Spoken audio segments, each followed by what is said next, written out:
So again, first let me begin with the entire staff of the San Diego Chinese Historical Museum.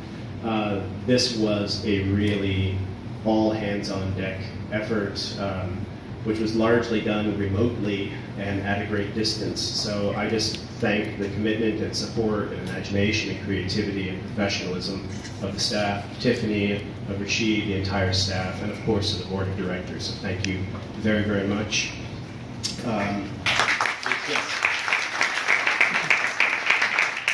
I also do want to thank again my wife Kiara, who's in the back, she was my co-creator as we were together in San Francisco all these many months, thinking about what is this going to be and how can this be. So once again, thank you.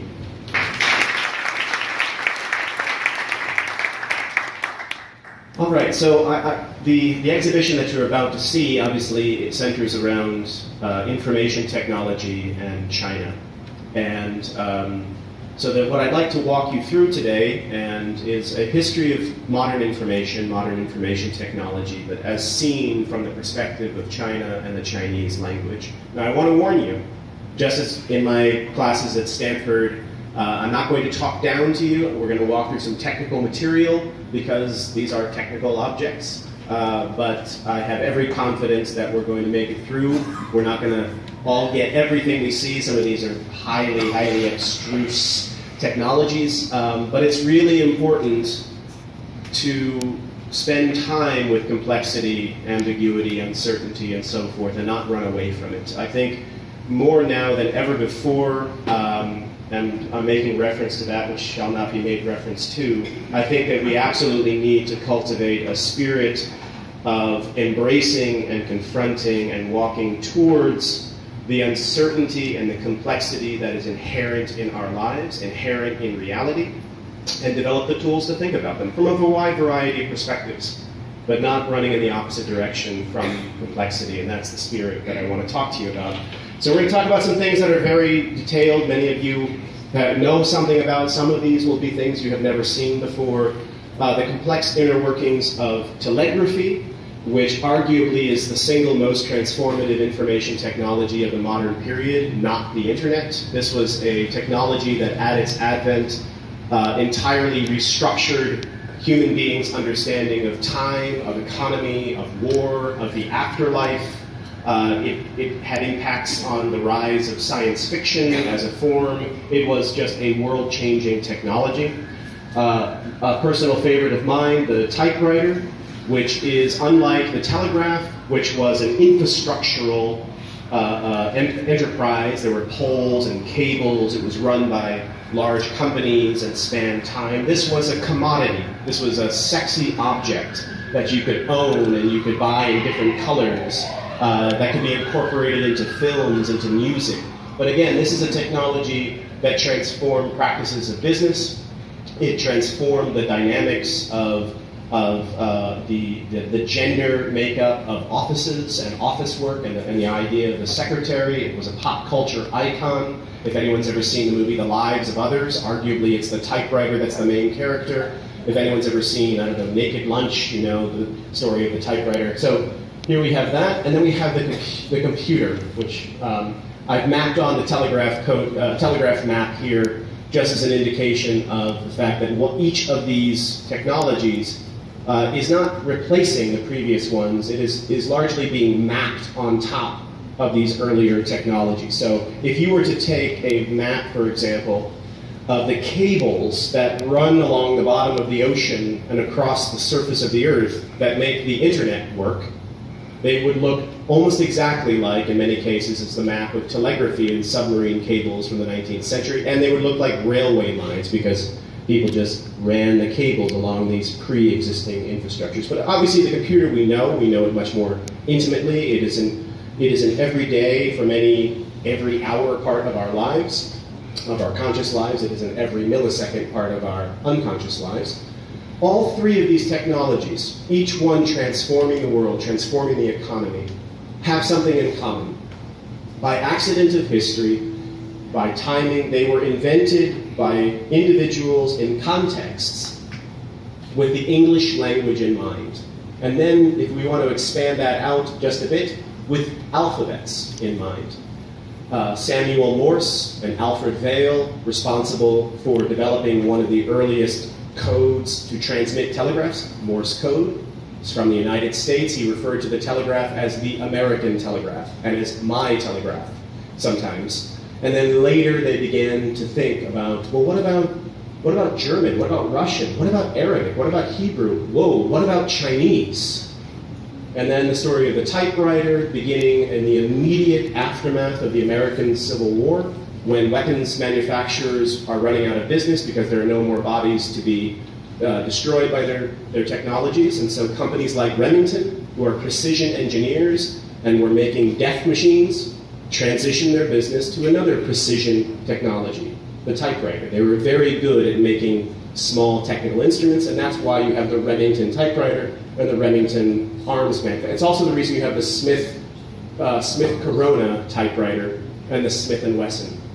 So weapons manufacturers, again, in the United States. The computer, we know the story of the computer, we know the various base. I'm talking about personal computing more, about that level of things. We know that story, so I won't go into it. So for each of these technologies, China and the Chinese language in general, which is the one major world language, not the only, but the one major world language that has no alphabet at all. Engineers had to think over and over again, what are we going to do? What are we going to do? What are we going to do? And the question, and the stakes of that question, how are we going to build a telegraph code for Chinese when, basically speaking, the people who made this technology really didn't make much of a space for us and for this language? What are we going to do? And the same question for typewriting, the same question for computing. The stakes at that which is at stake was very, very high. Because if you think of it, if the answer had been nothing, we can do nothing, our language is fundamentally incompatible with these technologies, the only answer would have been get rid of Chinese and replace it. And there were those who advocated that. We should replace it. Turn of the century reformers around 1900. We should replace it with French. We should teach all Chinese people French. We should teach them all English. We should teach them all Esperanto. And by the way, it's these guys who are considered revolutionary that we actually teach in our classrooms in many cases, because they appeal to our sensibilities as Westerners to say, yeah, that's interesting. You should have alphabetized it. You should have alphabetized it. What's interesting is that, A, they were absurd. The idea of teaching 600 million people an entirely new language is absurd. But two, they lost. There is an adage in history that the winners write history, and sometimes that holds true. In this case, ironically, it is exactly the opposite. You go to China now, the 21st century, and you see one of the most dynamic, lucrative, widespread information technology environments in the world. A country and a market that businesses all over the world are dying to get into, okay? A global giant in IT. Now that was never supposed to happen. That was never supposed to happen unless China got rid of its characters, adopted the alphabet, and just got on with their lives. But for any of us who know, we've gone to China, seen Chinese in action, that never happened. Chinese characters are alive and well, and yet the Chinese Silicon Valleys of Haidian and Beijing and elsewhere are powerhouses. So what in the world happened? What happened is that a series of engineers, eccentrics, inventors, language reformers, linguists, everyday practitioners, companies from all over the world, not just people in China or people of Chinese descent, but also from Germany, the Soviet Union, Norway, Israel, a cast of misfits that were just drawn to this question, this puzzle. How do we fit the Chinese language on an X, a telegraph code, a typewriter, a computer? And they just thought about it for decades and decades and decades. For literally nearly 2 centuries, this question has been going on, and arguably it's still going on right now. And the history that you'll see in the exhibition, but also the one that we're going to talk about briefly, is not a triumphant story. If you're looking for the Steve Jobs of China, you might as well go home right now, because there is no such person, okay?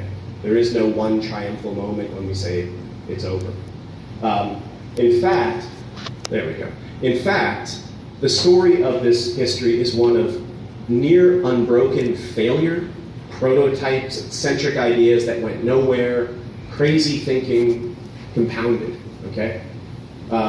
Because the task at hand, what they had to think through, they had to rethink two things simultaneously. They had to rethink their own language, or the Chinese language. What do we do? How do we think about these characters? And this is something that engineers in the West did not have to do because they built the things. They had to rethink the technologies themselves. What is a telegraph? What is a typewriter? What is a computer? And as we'll see, those questions, that seems like simple questions, except basically they were the deepest, most profound questions they could ask, and you'll see what I mean in a second. But out of all of that collective failure came unimaginable success at the end of the story. So I don't want to bum you out. There is a kind of end point here, but that's not my own personal concern. I like failure. Failure's good. Okay, so we're going to begin with telegraphy. Telegraphy, for those of you, I imagine everyone has seen it, of course. This is the sending of pulses, short and long, dots and dashes, across space and time, across cables, in accordance with a vocabulary called Morse code that allows one to encode and then decode these electrical pulses. And as you may know, they weren't stupid about this when they created it. They submitted the English language to a lot of analysis. And they said, you know what? Well, we all know that the letter X and the letter Y and the letter Z are far less common than the letter E in our language. And so we know that our telegraphers are going to be using the letter E all the time. So what we're going to do is we're going to give the letter E, as you can see here, and over here, we're going to give it the shortest possible code space possible. One tick means an E, okay? And then we're going to offload these longer codes onto letters like Z or Y or Q that are less common because we want to make this cost effective and so forth. And we're going to make sure that the numbers 0, 1, 2, 3, 4, 5, 6, 7, 8 are the longest code spaces of all because those are specialized. Okay, so there's a great deal of thinking. I mean, the telegraph was a work of genius, and a great deal of thinking went into making this work perfectly for the English language. Well, with the spread of European colonialism, and especially British Empire, of course the largest non-contiguous empire in human history at the time, it was almost unimaginable that a single power could extend its military, economic, and cultural power over such an extent of the globe, but it did, and that is coterminous, that is almost exactly the same time as the spread of this new technology of telegraphy. So one of the powerhouses of telecommunications in this day and age was a company called Cable and Wireless that was based out of England, out of Land's End in the southern tip of the British Isles in this absolutely beautiful area in Land's End, in this town called Porthcurno. Basically, if you were to see a map of global telegraphy, this sleepy little town of Porthcurno is a dense node. All of the wires and cables were going into it. In fact, it was so important that during the war, in addition to bombing London, the Nazis bombed Porthcurno repeatedly to try to knock out the British telegraph system. So it's spreading the world, and the telegraph itself is beginning, for the first time, to encounter languages that it was not intended to handle. What are we going to do with the languages of India? What are we going to do with the languages of the Middle East? What are we going to do with languages like Korean Hangul and so forth? So not only countries that were actually brought into colonial empire, but globally as well. Well, there's some complexity there, certainly, but in many of these cases, telegraph had an inroad, let's say. Korean has an alphabet. It's called Hangul. We can use that. So we're going to create a Morse code for Korean alphabet. We're going to create a Morse code for the Arabic alphabet, for the Hebrew alphabet. Okay, we might need more spaces if an alphabet has more than Latin or the English language, but we can do this. And then came a question. What about Chinese?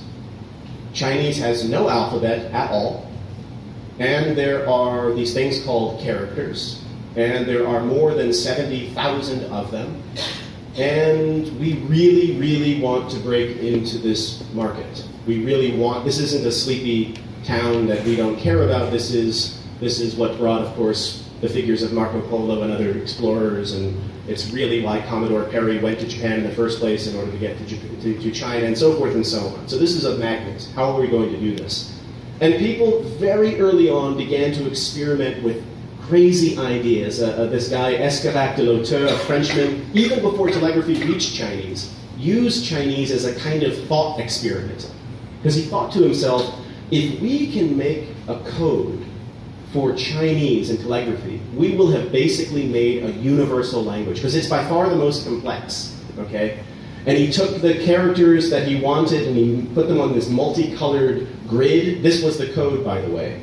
And if you wanted to, he used a very long-standing, very old practice within Chinese of organization called radical stroke organization. You take all of the characters in Chinese and you organize them according to the main structural component of those characters. So for example, the word person, ta or zuo, to make, to do. You'll notice that they both have this same shape on the left side, this shape here. That is the person radical. It is a structure which conveys the meaning of person. And then you have over here words like hong or hu, like hu bei de hu. And they both have this structural feature on the left side, these three dots, which is the water radical. So there are 214 of these kinds of things, and we're going to take those 70,000 characters and sort them out into those, and then put them in the code and arrange them that way. And so let's say we want to send the word min, which means the people. Well, he used this cool code system of quadrants, of 4 squares. So if we want min, follow my math now. We're going to use this quadrant, 1, 2, 3, 4. Okay, so the first high-level quadrant is 2, so we want 2. Then we zoom in on 2, and we're now in quadrant 3, so we add a 3. We zoom in again, we're in quadrant 1, we add a 1.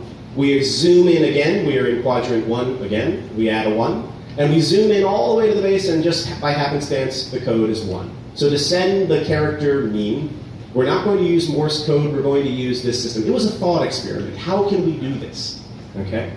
And this was important, because this was one of the first experiments where people globally were looking at China not only as a place they wanted to break into or as a problem, but as an opportunity, a place where they could reimagine the fundamentals of this information technology. Ultimately, his system did not win out. The first telegraph code, invented by a group of foreigners, not Chinese, was promulgated in 1871, and we have a number of specimens of this in the exhibition. And what they did is they took 10,000 Chinese characters, organized them by the radical stroke system I just mentioned, which was very familiar in China in that day, and they just gave them numbers, 0001, all the way through 9999. So if you wanted to send a code in Chinese, let's imagine the code is, I will be arriving next Thursday, then the person has to sit down with those Chinese characters, look up the Chinese characters in a code book, convert them to these 4-digit numbers, use Morse code to send these 4-digit numbers. Then you receive these 4-digit numbers, you go to the book and find the characters, and you decode the language. There was an extra layer of translation that had to happen. This was the only language on Earth for which this was true. And there was actually even a greater disadvantage, which was, as I showed you, I think we have it. So this is how you transform it. You take the characters and you translate them into these numbers. But I believe I have it here. You go back to the original Morse code, what do you notice about all of the numerals? Remember, the entirety of the Chinese Morse code is just numbers. Well, the numbers are the longest code units. So it's inherently, not by accident of history, by accident of, it's more expensive to send any Chinese telegram, according to this, than any Western telegram. Okay, there are various efforts to improve this, and we'll talk about this. This system was used all the way into the 1970s and 80s, all right? And there were most people needed to keep the book with them. There are a number of telegraph codes from my collection in the show, so I invite you to look at them. For any of you who has done ham radio, in English ham radio, you know that you're supposed to learn Morse code so well that you don't look at the dots and dashes. You've internalized it. You can hear it and you write out the line. That's actually part of getting your license for this. That's not true in the case of Chinese telegraphy. You had to memorize the numerals, but very few people memorized 10,000 four-digit code units. So the book was actually part of the job of the telegrapher. Now there were some idiot savant kind of like memorizers who were known in Chinese history to have actually memorized all 10,000 code units. One of them was on the Long March with Mao Zedong during the 34-35. Oh, this is lovely. This is also in the show. There was an experiment early on. Chinese telegraphers were aware of this inequality, and they said, you know what? Maybe we should start using letters, not spelling out the words like Beijing, B-E-I-J, and G. No, not that. Just instead of using 4 number codes, let's use 3 letters instead of 4 numbers. Any of you who know math know that the alphabet, A, B, C, D through Z, has 26 options. So it's a base 26 system. So 26 to the 3rd power is greater than 10 to the 4th power. So we can compress it. But at this time, in 1881, A, B, C, D, E, F, G, which is now second nature in China, was still a foreign concept. And so in this code book, you can see that every one of the letters of the Latin alphabet have been paired up with a Chinese character that has a similar name. So you have, follow me now, I, B, C, D, E, Fu, Ji. And you can imagine that a telegrapher is using the letters, but actually they're writing down Chinese characters when the codes are coming in. All right? This is actually where you see it. You see here's like a character, Guang. Under here you see the numerals in Chinese, so that's 2430, but then you see D, N, I, so that would have probably been like D, N, A. Okay? All right, so let's move on to the typewriter. The typewriter, oh, thank you, that's nice. The typewriter is yet another node on the timeline of information technology as we understand it in the modern period, but as I alluded to in the beginning, it's a very different species of technology. This is something you can have in your home. This is something you can have in your office. This is something that is portable. It's a commodity. You can purchase it. There are competitors. It's not like the PG&E or a water system or an electrical grid, the way that telegraphy is. It's a commodity that you can buy. And it becomes an icon. It becomes a sex symbol. It is people, like companies like Olivetti, in addition to being brilliant precision engineers, are designers. Arguably, Olivetti puts Apple to shame now. They were the commodity product designers for IT at the time. Everyone wanted to have an Olivetti Lettera 22 in their world. And it became a pop culture icon. And the companies like Remington, like Underwood, like Olivetti, they took an immense pride in globalizing and selling their typewriters for a world market. They took a great deal of pride in that. And in their internal magazines, they would talk about how their typewriters were in Southeast Asia, in South Asia, in the Middle East, in parts of Africa, I think this is the Yukon territory. They would constantly say that our typewriter is universal. Our typewriter is universal. In fact, let me just move ahead a little bit. They had this one from Olivetti, Le macchine Olivetti scrivono in tutte le lingue. The Olivetti machines write in all languages, okay?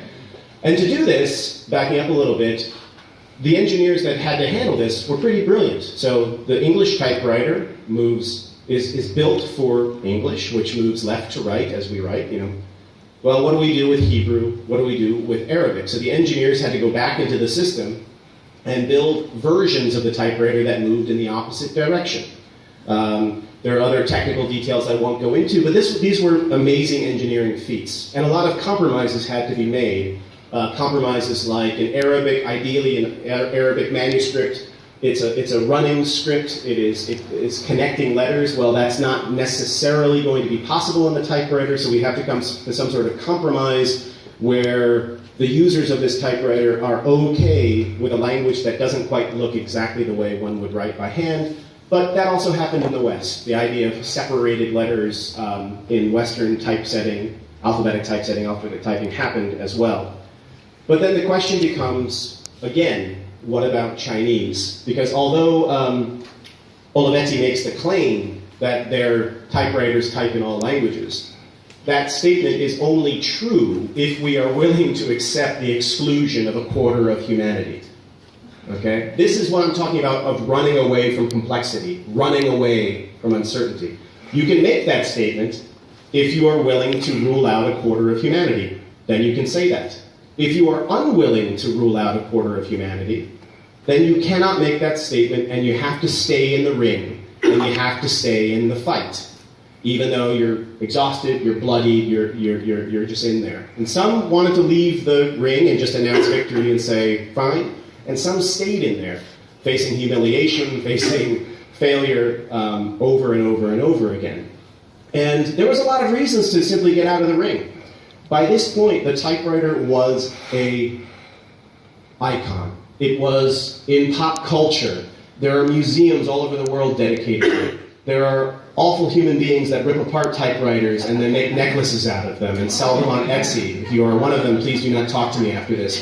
They have been incorporated into symphony orchestra. Leroy Anderson created a kind of comical but serious piece called The Typewriter, in which the symphony percussionist is downstage, which is very uncommon, and he plays the typewriter as a musical instrument. It is the icon of authorship. If you are not a real author in the Western world unless there's a black and white picture of you at your typewriter with a cigarette going like, ugh.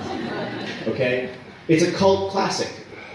So what do we do when we get to this quarter of humanity? At 1900, those who wanted to run away from the complexity that is inherent to this world went to violence, which is the ultimate answer. When you want to run away from uncertainty and complexity, you have two ways that you can deal with it. One, you can try to eradicate that complexity and make your idea of the world complete. Or you can, through mockery, humiliation, try to silence that thing into non-existence. And really, it was the latter that was chosen. This is a comic from 1900. And the beginning of a whole new cliche that would last for 100 years and still last today. And this is the idea that the Chinese typewriter is such a monstrosity, an absurdity, that it simply proves, it goes to show that the Chinese language is inherently incompatible with the modern world and simply has to go. That is the answer. The problem isn't us with engineers at Olivetti. The problem isn't us with engineers at Remington. The problem certainly isn't the typewriter. The problem is you. You are responsible for your own poverty. That's it. And this will extend. I mean, these are vicious images of dehumanizing supposed Chinamen in these images. This idea that a Chinese typewriter, none of them had ever seen a Chinese typewriter. They just imagined what it must look like. And in their mind, a typewriter wasn't simply a machine that inscribes pieces of language piece by piece on a piece of paper. That would be like the most basic definition of a typewriter. For them, a typewriter is a thing that has to have a keyboard. It has to have keys. And then if you follow that logic, every key has a letter. Okay? Chinese doesn't have letters, it has characters. There are 70,000 plus of them, so therefore, ergo, a Chinese typewriter must be an object with a keyboard with 70,000 keys. That's comical, that's amazing, and it proves that Chinese is backward. And so you'll get these images that actually extend all the way to the present day. You'll see some images of this all the way from 1900 to the 2000s with an episode of The Simpsons, which I adore. I love The Simpsons. A very bad B movie featuring Tom Selleck. And most famously, perhaps, is the dance in MC Hammer's You Can't Touch This. The dance he does, where he's kind of flipping back and forth, is called the Chinese typewriter. All right? So it's a symbol of why Chinese can't. So this is the answer that many have. Well, so Chinese is on the outside looking in, and they'll never have it. Now the answer, of course, is that those that I follow and you'll see in the exhibition are those who stay in the ring. and are unwilling, and they have reason to stay in the rig because there's a lot at stake. But what they decide is that they, as one of the inventors puts it, if there's going to be a typewriter for the Chinese language, it will need to be radically different than the typewriter as it is in the West. We will have to rethink it all the way down to its core, to its DNA. Otherwise, it's not going to work.